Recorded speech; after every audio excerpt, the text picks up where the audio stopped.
Hey folks, it's Brent Downing with the Downing Group at Keller Williams. This week we're going to talk about how to price your home to sell.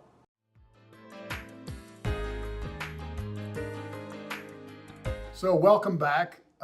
Wanted to talk this week about how to price your home to sell. I get this a lot every time we go on a listing appointment or somebody calls us on the phone. Hey, what's my home worth? Here's how I do it. Here's for you agents out there that are watching these videos, and for you homeowners.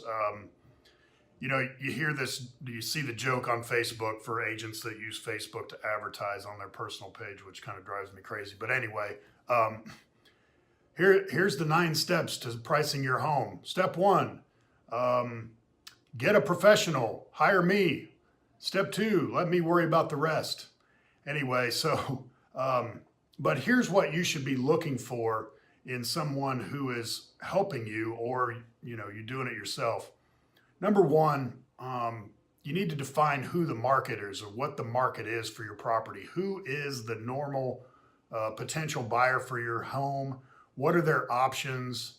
How do you compare to those? What did those sell for recently, like in the last 6 months usually? And what's for sale out there and how is it priced? Similar properties.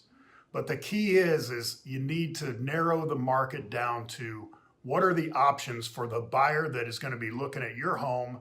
What else will they likely be looking at?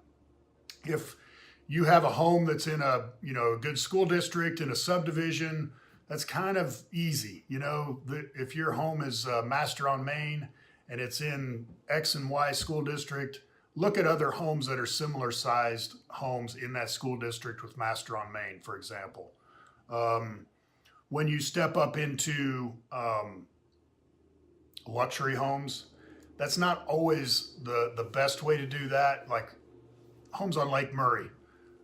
People that buy homes on Lake Murray aren't always worried about schools. So it's more like, homes with similar views, homes that are similar distance to Columbia, up and down the lake and so forth. So the key is to be looking at homes that are similar in features and,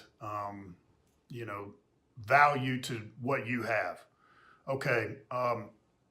The other thing to consider is when you're looking at homes that are comparable to yours, to get kind of a good price range, look at the same features. How is your house dressed out compared to them? Better, worse? Do you have a 3-car garage versus a 2-car on these others?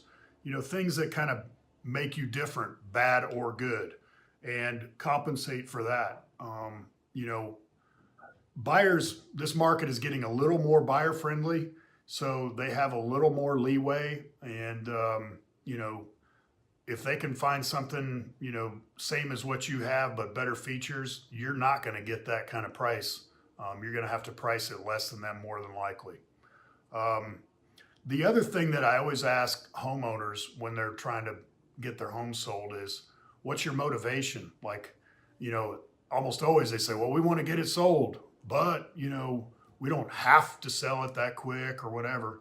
Well, then there's usually a price range at which a home will sell for.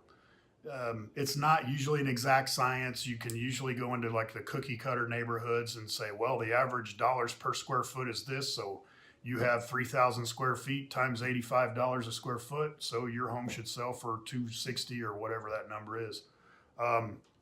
It's not like that. There's a range. There's an upper and a lower depending on all those factors I just talked about.